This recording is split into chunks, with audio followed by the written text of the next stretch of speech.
এ কবরের যাত্রীরা, এ পর্দার আড়ালের মা বোনেরা, কোন দুনিয়ার পিছনে পড়লাম, কোন ক্ষমতার পিছনে পড়লাম, কোন সম্পদের পিছনে পড়লাম? বাজান একটু চিন্তা করো, চক্ষু বন্ধ করো, একটু মুরাকাবা করো, দেখবা সব ফাঁকি আর ফাঁকি।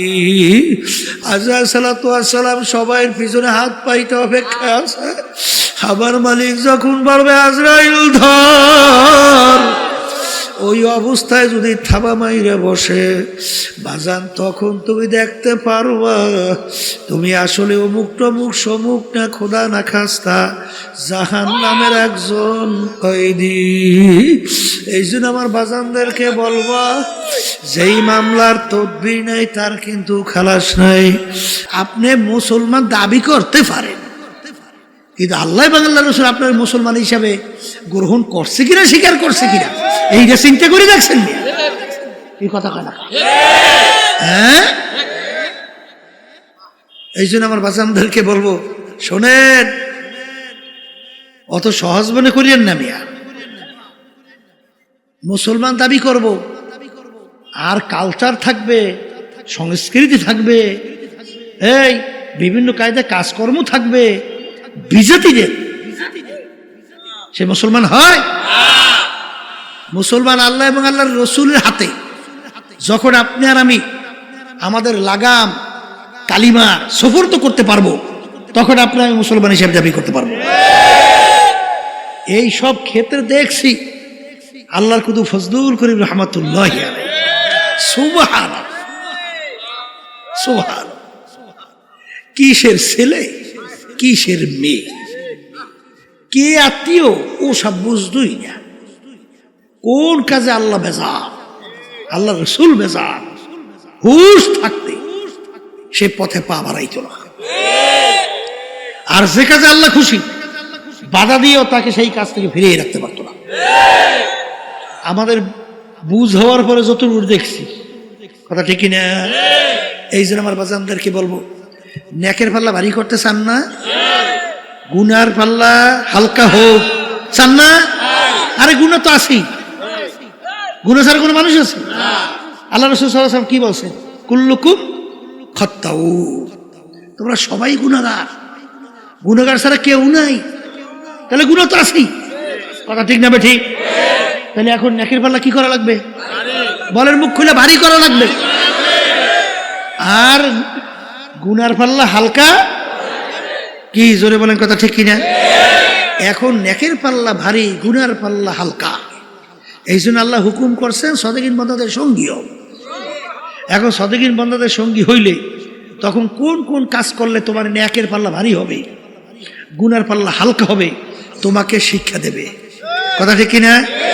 যে কোরআন এবং হাদিস অনুযায়ী আপনি মাইনা আল্লাহর ফজলে আমল করবেন, দিন আর দিন দেখবেন আপনার নেকের পাল্লা ভারী হইতেছে আর গুনার পাল্লা হালকা হইতেছে, কথা ঠিক কিনা?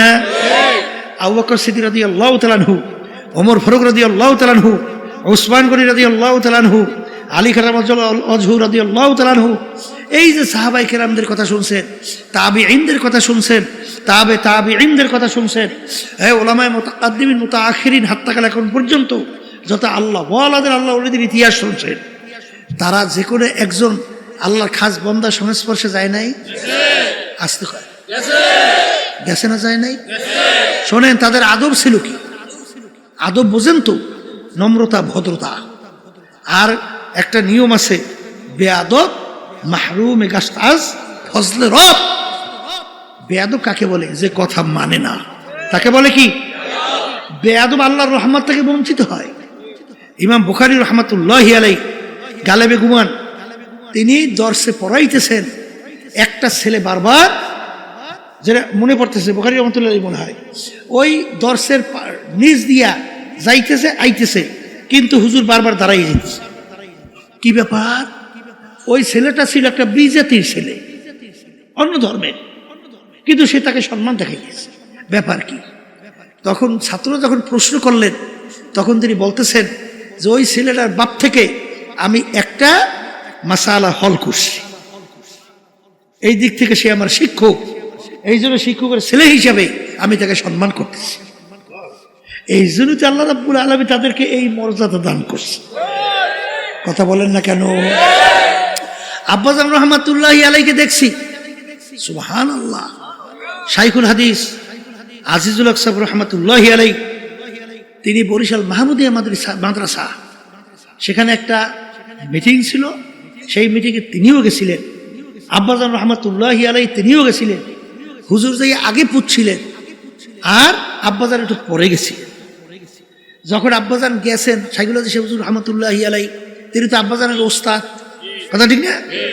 যখন শুনছেন ফজলুল করিম আসছে, হুজুর জায়গার থেকে উঠিয়া দরজার সামনে চলে গেছে আব্বাকে অভ্যর্থনা জানার হুজুর।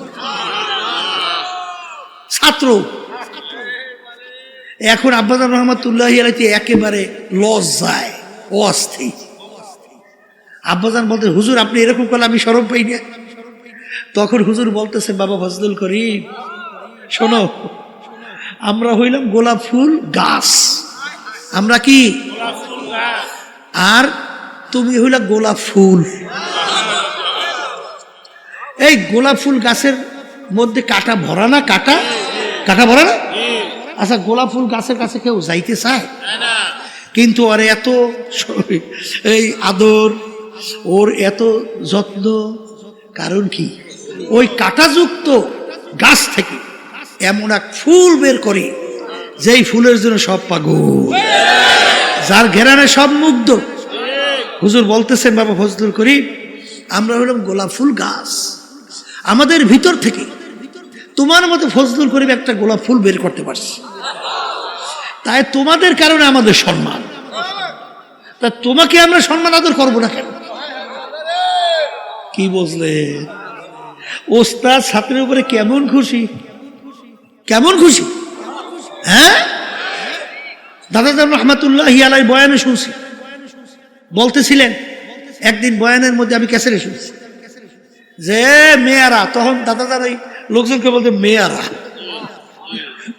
মেয়ারা শোনেন, আমি আপনার তাম দুনিয়ার মানুষের জন্য যত দোয়া করি, আমার ফজলাল করিম, আব্বাজানকে বলতেন ফজলাল করিম, আমার ফজলাল করিমের জন্য আমি তার চেয়ে বেশি দোয়া করি। বাপ সন্তানের উপরে কি আসতে কয়? খুশি ওস্তাদ, বাপ, পাড়াপড়শি, তাইলে আল্লাহর রহমত ওইভাবে আসবে। কথা ঠিক কিনা? এই জন্য বেয়াদব মাহরুম গাস্তাজ ফজলে রব, যে নাকি বেয়াদব হয় আল্লাহর রহমত থেকে বঞ্চিত হয়। কথা ঠিক কিনা? শোনেন, তাদের আদব ছিল কেমনে, কেমন? এই আবু বকর সিদ্দিক রাদিয়াল্লাহু তাআলা আনহুর কথা বলতেছিলাম, কেমনে কথা মানে শোনেন। কি আল্লাহ রাসূল সাল্লাল্লাহু আলাইহি ওয়াসাল্লাম বলতেছেন, আবু বকর তুমি প্রস্তুত থাকিও, হিজরতের হুকুম আসতে পারে। কিসের হুকুম? প্রায় 6 মাস আগে বলছে। কয় মাস? 6 মাস।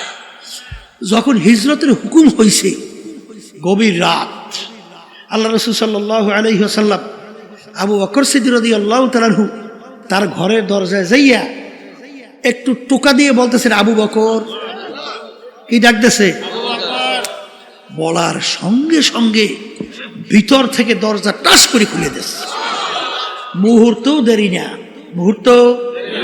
আল্লাহ রাসূল সাল্লাল্লাহু আলাইহি ওয়াসাল্লাম বলেন, আবু বকর তুমি এত তাড়াতাড়ি দরজা কিভাবে খুললা? তখন আবু বকর সিদ্দিক রাদিয়াল্লাহু তাআলা আনহু বলেন, হে আল্লাহর রাসূল, আপনি যেদিন বলছেন আবু বকর তুমি প্রস্তুত থাকিও, হিজরতের হুকুম আসতে পারে, হে আল্লাহর রাসূল, সেদিন থেকে আমি রাত্রে বিছানায় পিঠ লাগাই আর ঘুমাই না। কারণ সরদারে দোজাহান আমার বাড়ি দরজায় আসবে, আর আমি যদি ঘুমাইয়া থাকি তাহলে আল্লাহর হাবিব দাঁড়াই থেকে কষ্ট করবে, তাহলে আমি কিভাবে তার কষ্ট সহ্য করব? এই জন্যে আমি সারা রাত্র ঘুমাই নাই, এমনকি আমি ঘরের দরজার খিলও আটকাই নেই। কেন? আল্লাহ রাসূল সাল্লাল্লাহু আলাইহি ওয়াসাল্লাম যখন ডাক দেবেন আবু বকর, তখন আমি খিল খুইলা দরজা খুলতে দেরি হবে, এই জন্য দেরি না হয়, আল্লাহ রাসূলের কষ্ট হবে, এই জন্য আমি পিছনে ঠেক লাগাই দাঁড়াই রইছি, কখন এসে ডাক দেবে দরজা খুলে দেব। এর নাম হইল আদব। আর সেইভাবে তো আল্লাহ বরকত দান করছে। কথা ঠিক কিনা? কথা ঠিক কিনা? এই জন্য আমার ভাইদেরকে বলবো, পর্দা আলে মা বোনরা তারা শুনতেছেন, আগের যুগে তো আলহামদুলিল্লাহ 100 মানুষই যখন সহি তরিকায় এই আল্লাহর খাস বান্দাদের সংস্পর্শে গেছে 100 জন মানুষ কামিয়ে হয়েছে। কারণ তাদের আদব ছিল এরকম, যা বলতো তাই মানত। কথা ঠিক না ভাই? ঠিক। কিন্তু বর্তমানে এক শ্রেণীর চালাক, শব্দটা কি? তাই চালাক হইলে ওই আল্লাহর রহমত থেকে বঞ্চিত হয়। ঠিক কিনা? এই জন্য আমার বাজানদেরকে বলবো, একটু পরীক্ষা করে দেখেন, যারা সহি তরিকার সাথে হক্কানি আলেমদের সঙ্গে সাদিকিন বন্দাদের সঙ্গে সম্পর্ক রাখে, দিন আর দিন তাদের নেক আমল বাড়ে না? আমি কি ভুল বলছি নাকি? না ঠিক বলছি? ঠিক বলছি? আলহামদুলিল্লাহ। তাহলে নেক আমল বাড়ে, গুনার থেকে ফিরতে পারে না? আসতে কয় পারে কি পারে না? পারে। তাহলে এখানে দেখেন, সাদিকিন বন্দাদের সংস্পর্শে যাওয়ার কারণে নেক আমল বাড়ে, আপনারাই বলছে। এই তারপর গুনার থেকে ফেরা যায়, চোখে কি পানি আসে? আসতে কয় হ্যাঁ। আচ্ছা, যাদের এই সাদিকিন বন্দাদের সংস্পর্শে যায় না, ওদের চোখে পানি দেখেন? মুঠো দেখেন, একটু হাত উঠে খালি কান্দে, আল্লাহর কাছে মাপ চায়, দেখছে? চোখে পানি তো আসে না, আসে? আর চোখের পানি ছাড়া জাহান্নামের আগুন ঠান্ডা হয়? কোনোদিন হয়? তা আল্লাহ রাসূল সাল্লাল্লাহু আলাইহি ওয়াসাল্লাম কি বলছেন? কি বলছেন? মান বাকা মিন খাশিয়াতিল্লাহ হারামাল্লাহু তিলকাল আইনা আলান নার। যেই চক্ষু মাওলার ভয় কাঁদবে, ওই চক্ষুর জন্য জাহান্নামের আগুন হারাম হইয়া যাবে। আল্লাহ রসুল বলেন, লা ইয়ালিজুন নারা মান বাকা মিন খাশিয়াতিল্লাহ হাত্তা ইয়াউদাল লাবানু ফিদ দারএ। যেই চক্ষু আমার মাওলার ভয় কাঁদবে, ওই চক্ষু জাহান্নামে দেওয়া এরকম অসম্ভব হবে। যেরকম গাভীর বান্দার থেকে দুধ দোহাইয়া ওই বান্দের ভিতরে ঢুকানো যেরকম অসম্ভব, আল্লাহর বান্দা বান্দিকে এরকম জাহান্নামে দেওয়া এরকম অসম্ভব। এই আল্লাহর বান্দারা আমি বলিনি, আল্লাহ রসুল বলছেন, আমি শুনাইতেছি। আল্লাহর হাবিব বলেন, ইবকু ইবকু ফাইল্লাম তাবকু ফাতাবাকু। হে আমার উম্মতরা, কান্দ কান্দ, কান্না না আসলে কান্নার ভান ধরো। আল্লাহ রাব্বুল আলামিন কোরআনুল কারীমের ভিতরে বলেন, ফালিয়াদহাকু কালিলা ওয়ালিয়াবকু কাসীরা। হে আমার বান্দা বান্দিরা, বেশি বেশি পরিমাণে কাঁদো, কম কম হাসো। কিয়ামতের ময়দান জাহান্নাম ফেরেশতারা ধইরা রাখতে পারে না।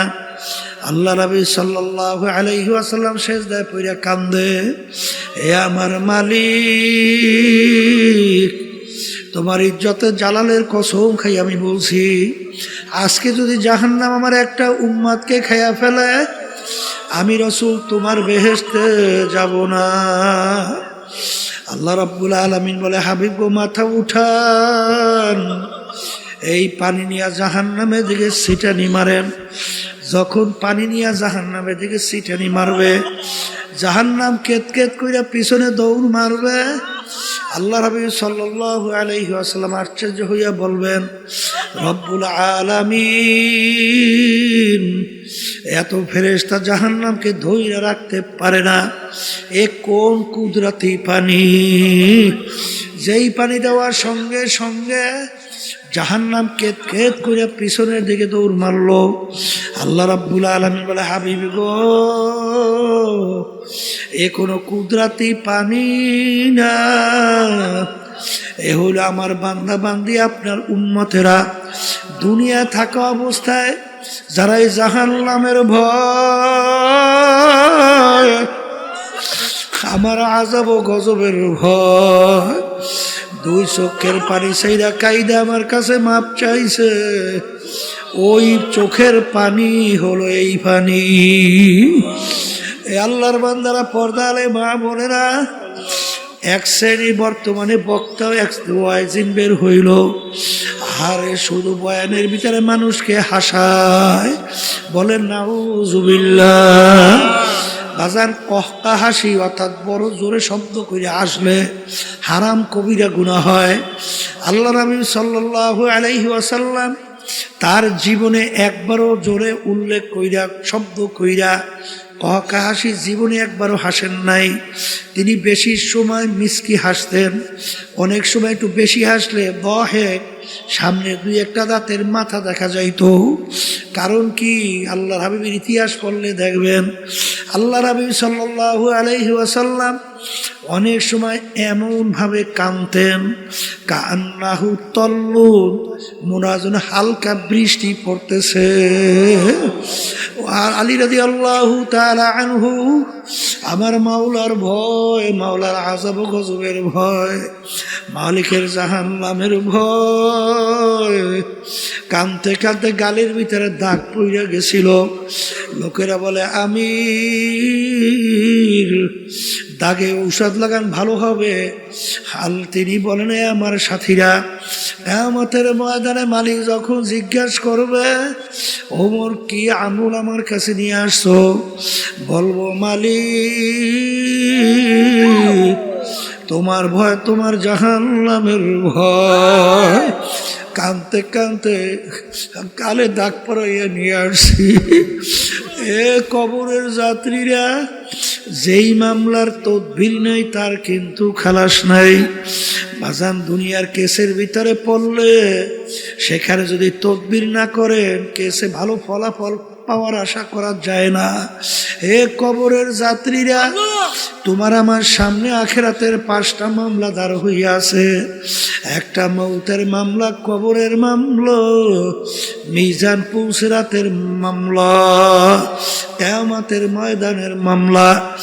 এই মামলায় যদি তদবির না করো দুনিয়া থাকো অবস্থায়, ওই মামলায় শুধু ভালো ফলাফলের আশা করা যায় না। বাজান আমার মৌত কি ঈমান সহকারে হবে না কোন অবস্থায় হবে, এই চিন্তা যারা করবে এবং মৌত ঈমান সহকারে হওয়ার জন্য যারা চেষ্টা করবে, আল্লাহর ফজলও করবে, তাদের ঈমান সহকারী মৌত হবে। বাজার এরকম শত শত হাজার হাজার ঘটনা বাজার বাংলাদেশের মধ্যেও আছে। আরে মৌতের পূর্ব মুহূর্তে তাদের জবান থেকে কালিমা বের হইতে আছে। আল্লাহ আমার জন্য, আমাদের সবার জন্য কবুল করে না। হাদিসের ভিতরে আসছে, মান ক্বালা লা ইলাহা ইল্লাল্লাহ ফাদাখালাল জান্নাহ। অন্য হাদিসের ভিতরে হাক্কান, যে কালিমার হক আদায় করতে পারবে এবং সেই অনুযায়ী কালিমা পাঠ করবে সে বেহেশতের ভিতরে ঢুকবে। এ কবরের যাত্রীরা দলাদলি বুঝি না। কবরে কিন্তু কোনো দলের পরিচয় নাই, কোনো পীরের পরিচয় নাই, কোনো মুরিদের পরিচয় নাই। তুমি বড় বংশের না ছোট বংশের, শিক্ষিত না অশিক্ষিত, সুন্দর না কালো, সম্পদের বেশি মালিক না কম মালিক, তুমি কি রাস্তার ফকির না বাদশাহ, এই পরিচয় কিন্তু কবরে চলবে না। আমার বাজানদেরকে বলবো, পর্দারে মা বোনদেরকে বলবো, কবরে কিন্তু প্রশ্ন 3টা। 1 নম্বর প্রশ্ন মান রব্বুকা, 2য় নম্বর প্রশ্ন আমার দীনুকা, 3য় নম্বর প্রশ্ন আমার নাবিয়ুকা। এই 3 প্রশ্নের ভিতরে কোথায় কিন্তু আছে তুমি পীর না মুরিদ, তুমি কি চৌধুরী বংশের না তালুকদার বংশের, না তুমি সৈয়দ বংশের, আছে? তুমি কি সুন্দর না কালো, আছে? তুমি কি ধনী না গরিব, আছে? তুমি কি শিক্ষিত না অশিক্ষিত, এই পরিচয় আছে? যদি নাই থাকে, আমার বাজানদেরকে বলবো, পর্দা আলে মা বোনদেরকে বলবো, দুনিয়ায় কিন্তু আসা একই অবস্থায়, রওনাও কিন্তু করা লাগবে একই অবস্থায়। দুনিয়ার ভিতরে যখন রাজা বাদশাহ আসছে, প্রধানমন্ত্রী আসছে, ল্যাংটা অবস্থায় দুনিয়াতে আসছিল। রাস্তার ফকির সেও যখন দুনিয়াতে আসছে ল্যাংটা অবস্থায় আসছে। বাজার ভাগ্যের বিনিময়ে কেউ বা বাদশাহ, কেউ বা প্রধানমন্ত্রী, কেউ বা অমুক তমুক সমুক, আর বাজার কেউ বা রাস্তার ফকির। হে কবরের যাত্রীরা যখন কবরে রওনা করবে, বাদশাকেও কিন্তু কাপড় 3টা দিয়েই প্যাঁচ দিবে, আর রাস্তার ফকির তাকেও কিন্তু কাপড় 3টা দিয়েই প্যাঁচ দিবে। বাজান প্রশ্ন কবর কিন্তু একই রকমের হবে। বাদশার জন্য কবর 3.5 হাত, গরিবের জন্য কবর 3.5 হাত। ভাগ্যের বিনিময়ে দুনিয়া কেউ বাদশা, কেউ বা রাস্তার ফকির। হে দুনিয়া পাগল আমার বাবারা, বাজার কিয়ামতের ময়দান, অনেক বাদশা কিয়ামতের ময়দানে ফকির হইয়া উঠবে, আর অনেক ফকির আল্লাহর ফজল করমে বাদশা হইয়া উঠবে। বেলালে হাবশী রাদিয়াল্লাহু তাআলা আনহু দুনিয়ার ভিতরে গোলাম জাদা গোলাম, তার আব্বাও ছিল গোলাম, তিনিও ছিলেন গোলাম। ওদিকে বংশের দিক থেকে একেবারে নিচু, বাজান হাবশ বংশের লোক ছিল। চেহারার দিক থেকে কালো, যারা কালো মানুষ দেখছেন বাজান, হারে কালো তেমন ঠকপথ নাই। শিক্ষার দিক থেকে বকালাম, অর্থাৎ নিজের দস্তখত করতে জানতেন না। ওদিকে সম্পদ টাকার দিক থেকে নিচ্ছ, 1 পয়সারও মালিক ছিলেন না। কিন্তু কিয়ামতের ময়দান, আল্লাহর হাবিব যেই বাহনের উপরে বৈশা বেহেশতে ঢুকবেন, সেই বেহেশতের রশি ধরা থাকবে বেলালে হাবশী রাদিয়াল্লাহু তাআলা আনহু তার হাতে। আল্লাহর হাবিব যখন সবে মেরাজে গেলেন, বেহেশতের ভিতরে খরমের আওয়াজ পাওয়া যায়। আল্লাহর হাবিব জিজ্ঞাসা করে, ভাই জিবরাইল, বেহেশতের ভিতরে কিসের খরমের আওয়াজ? আল্লাহ জিবরাইল আলাইহিস সালাম বলে, আল্লাহর রাসূল, আপনার বেলালের খরমের আওয়াজ শোনা যায়। আহ গয়া রসমে আজা রূহে বেলালি না রহি, ফলসফা তো রহ গয়া হ্যায় লেকিন তালকিন গজ্জালি না রহি। এ কবরের যাত্রীরা, এ পর্দার আড়ালের মা বোনেরা, কোন দুনিয়ার পিছনে পড়লাম, কোন ক্ষমতার পিছনে পড়লাম, কোন সম্পদের পিছনে পড়লাম? বাজান একটু চিন্তা করো, চক্ষু বন্ধ করো, একটু মুরাকাবা করো, দেখবা সব ফাঁকি আর ফাঁকি। আমার আব্বাজান রহমাতুল্লাহি আলাইহি উদাহরণ দিয়া বললেন, ডাকাতের দলের সরদার, ডাকাতের দলের সরদারের কত পাওয়ার। বাজানোর দলীয় লোক অন্যায় করে অনেক সময় গুলি কইরা মেরে ফেলায়, কত ধরনের মারে অত্যাচার করে শাস্তি দেয়। ওর মাতুব্বারি সরদারি কতক্ষণ? পুলিশের হাতে অ্যারেস্ট হওয়ার আগ পর্যন্ত। যখন পুলিশের হাতে অ্যারেস্ট হইয়া যাবে, বুট দিয়া যখন ওকে পারাবে, হাড্ডি গুড্ডি ভাঙবে, কোথায় যাবে ওর সরদারগিরি, কোথায় যাইবে ওর সারগিরি?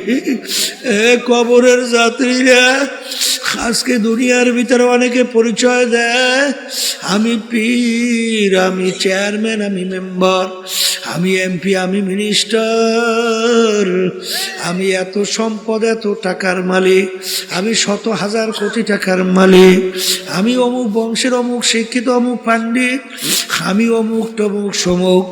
এই পরিচয় কয়দিন, যে কয়দিন চক্ষু দুনিয়াতে খোলা থাকবে। আজরাইল সালাতু সালাম সবাই পিছনে হাত পাইতে অপেক্ষা আছে। আবার মালিক যখন বলবে আজরাইল ধর, ওই অবস্থায় যদি থাবা মাইরে বসে বাজান, তখন তুমি দেখতে পারবা তুমি আসলে অমুক টমুক সমুক না, খোদা না খাস্তা জাহান্নামের একজন কয়েদি। এই জন্য আমার বাজানদেরকে বলবা, যেই মামলার তদবির নাই তার কিন্তু খালাস নাই। এই জন্য আল্লাহর ইতিহাস পড়লে দেখবেন, আমার দাদাজান রহমাতুল্লাহি আলাইহি কথা শুনছি বাজান, ইন্তেকালের আগে আগে চোখের উপরে বৈশাল, পাশেই কবরস্থান, তাকাইয়া তাকাইয়া পোলাপানের মতো আউ আউ করিয়া চিল্লাইয়া কান্দে, 2 চোখ দেয়া বাইয়া বাইয়া টপ টপ কইরা পানি পড়ে। আর মালিকের দিকে ফিরা করুণ সুরে ডাক দেয়, আর করুণ সুরে ডাক দিয়া বলে, ওরে আমার মালিক, ওরে আমার মাহবুব, তুমি যদি আমাকে কবরে মাফ না করো, ওই অন্ধকার কবরে আমি একা কেমনে থাকবো? ওই কবরে তো কেউ নাই, কবরে তো বালিশ নাই, বিছানাও নাই, বাতিও নাই, কবরের সাথীও নাই। ওই কবর কেমন হবে? আল্লাহ রাসূল সাল্লাল্লাহু আলাইহি ওয়াসাল্লাম বলেন, কবর তোমাকে আমাকে ডাক দেয়। আল্লাহ রাসূল বলেন, তোদেরকে ডাক দেয় কি কইয়া? আব্দুল করিম, হে রেজাউল করিম, হে রহিমা খাতুন, আনা বাইতুল ওয়াহদা, আনা বাইতুল জুলমা, আনা বাইতুল জুর, আমি একাকির ঘর, ওই কবরের ভিতরে একা কেমনে থাকবা? বাজার, ওই কবরে যদি আমার মালিক আপন না হয়, ওই কবরে তোমার আমার উপায় নাই, হাসুরে উপায় নাই, মিজান পৌঁছাতের উপায় নাই। ওই কবরের চিন্তা আল্লাহর ওদের ইতিহাস পড়লে দেখবো, আমাদের এই তরিকার মুরব্বী রশিদ আহমদ গঙ্গী রহমাতুল্লাহ আলাইহি, তিনি কাঁদতে কাঁদতে বুড়া বয়সে অন্ধ হইয়া গেছিল। এ আমার মালিক, তুমি যে জাহান্নামের ঘোষণা দিছ রে মালিক, আরে তোমার হাবিব যে জাহান্নামের বিবরণ দিছে, ওই এক সেকেন্ডের আযাব সহ্য করার দুনিয়ার কোন মানুষের নাই। এ আমার মালিক, দয়া মায়া করে তুমি আমাকে মাফ কইরা দাও। কাঁদতে কাঁদতে বাজান বুড়া বয়সে অন্ধ হয়ে গেছিল। লোকেরা বলে, হুজুর অপারেশন করেন, চক্ষু ভালো হবে। তিনি বলেন, সাথীরা, কিয়ামতের ময়দানে যখন আমি উঠব, অন্ধ অবস্থায় উঠতে চাই, মালিক যেন আমার কাছে কোনো প্রশ্ন না করে।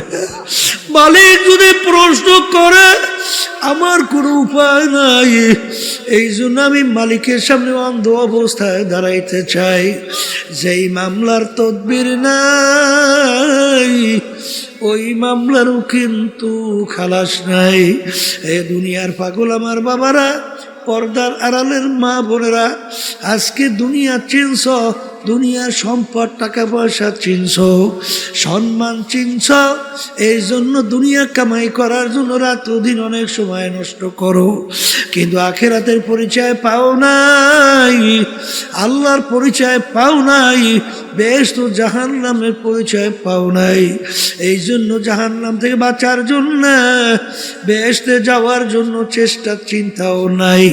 কিন্তু মনে রাখো, যেই মামলার চেষ্টা তদবির নাই, ওই মামলারও কিন্তু খালাস নাই।